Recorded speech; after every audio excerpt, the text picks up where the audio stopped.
সুপ্রিয় দর্শক, আসসালামু আলাইকুম। স্বাগত জানাচ্ছি রয়্যাল বাংলা টিভির সংবাদ দেখার জন্য। রাজধানীর পল্টন থানার বিজয়নগরের ব্যবসায়ী আইয়ুব খানের দোকান জোরপূর্বক দখলের অভিযোগ উঠেছে আবুল কাশেম, আবুল হাশেম ও মোহাম্মদ হজরত সর্বপিতা মৃত আলী মিয়াসহ অজ্ঞাতনামা আরও কয়েকজনের বিরুদ্ধে। এ বিষয়ে ভুক্তভোগীর কাছে জানতে চাইলে তিনি বলেন, আমার নাম আইয়ুব খান। আমি ঢাকাস্থ বিক্রমপুর ক্ষুদ্র ব্যবসায়ী বহুমুখী সমবায় সমিতি লিমিটেডের সাধারণ সম্পাদক। আমি 2007 সালে এটা সরকারি খাস জমি, সিএস থেকে সিটি পর্যন্ত খাস। আমি 2004 সালে আবেদন করি। 2005 সালে আমার সমিতির নামে বরাদ্দ হয় 99 ইয়ার্স।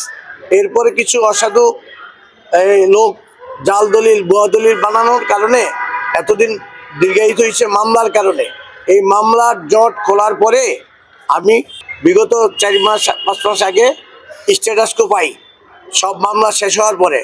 এখন কিছু জালিয়াত লোক, ভূমিদস্যু মনা, ওর ভাই হলো হজরত, ওরা এই 3 জনে মিলে আমার নিচে 2টি দোকান তালা মারছে, মেইন অফিসটা তালা মারছে। ওদের ওইখানে কিছুই ছিল না এতদিন। এই 24 সাল থেকে এই পর্যন্ত কখনো আমার এই দোকান ওরা দাবি করে নাই বা বলে নাই। এখন ওরা বলতেছে ওর জমি, এটা সরকারি জমি, ওদের কিভাবে হয়। এটা আমি পর্যায়ক্রমে একটা জিডি করছি 24 তারিখে। এরপরে হাইকোর্টে মামলা, যেই মামলায় আমি স্ট্যাটাসকো পাইছি, এটা হলো স্ট্যাটাসকো, যেটা কোর্ট থেকে আপনি পেয়েছি হাইকোর্ট থেকে, মহামান্য হাইকোর্ট থেকে স্ট্যাটাসকো পেয়েছি। এর আগে জনক মহিউদ্দিন আরও কিছু লোকে 2-3টা মামলা করছে। এই মামলা ভূমি আপিল বোর্ডে খারিজ হয়েছে। আমি সরকারের পার্টি, সরকার আমার পার্টি বানাইছে হাইকোর্টে। 82-66 একটা রিট ছিল, সেটাও খারিজ হয়েছে, সেটাও আমি পার্টি।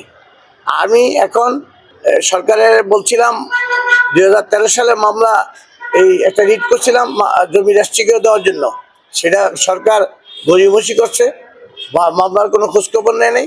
তারপরে আমি একটা রিট করি, এই রিটে আমি স্ট্যাটাসকো পাই 6 মাসের। এখন আবার আমি এটা বাড়ানোর জন্য পেয়ার দেওয়া হয়েছে, এক্সটেনশন করার জন্য। এখানে কারো কোনো সম্পত্তি নেই, সিএস থেকে সিটি পর্যন্ত গভর্নমেন্ট। আমি 99 ইয়ার গভর্নমেন্ট থেকে লিস্ট পেয়েছি। সরকার আমার দাম দিলে দিছে 3 গুণ মূল্য নির্ধারণ করে। এখন তারা আমি মেরে ফেলাইবো, কাটিয়া ফেলাইবো, এই করবো সেই করবো, মালিক হুমকি দামকি জোর করবো, এই করে আমার 2টা দোকান তালা মারছে। ও কিছুই চায় না। আরেক পাশে একটা জমি দখল করছিল, গভর্নমেন্ট নিয়ে গেছে, আবার এখন আমারটা দখল করার পায়তারা করতেছে। এখন আপনি কি চাচ্ছেন? আমি একটা জিডি করছি এই পল্টন থানায়, মডেল থানায় 24 তারিখে। এত বছর এই জায়গাটা আমার নিয়ন্ত্রণে। 8% জমি জায়গা আমি সরকার থেকে 99 লিস্ট পাইছি। সেখানে গভর্নমেন্ট রেভিনিউ পাইব প্রায় 2 কোটি টাকা।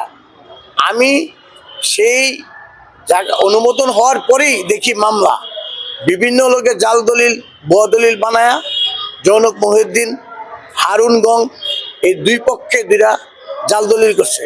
করার পরে এই মামলা শেষ করা, এই হাইকোর্ট জজ কোর্ট মিল্লা এই পর্যন্ত আসছি। আসার পরে আমি স্ট্যাটাসকো পাইছি, সবাই হেরে গেছে। এটা সরকারি সম্পত্তি, শেষ থেকে সিটি পর্যন্ত সরকারি সম্পত্তি। সেই প্রতিকার না পায়া আজকে থানায় গেছি, তাও এখন পর্যন্ত কোনো প্রতিকারের আশা দেখি না। আমি দেখি না। ওসি সাহেব বলছে এটা আইনগত ব্যবস্থা নেওয়া হবে, কোর্টে পাঠাবে, কোর্টের থেকে আসবে। এত লেন্দি প্রসেস হলে ওরা আমার দোকান বা জায়গা বেদখলের চেষ্টা করতেছে জোরপূর্বক।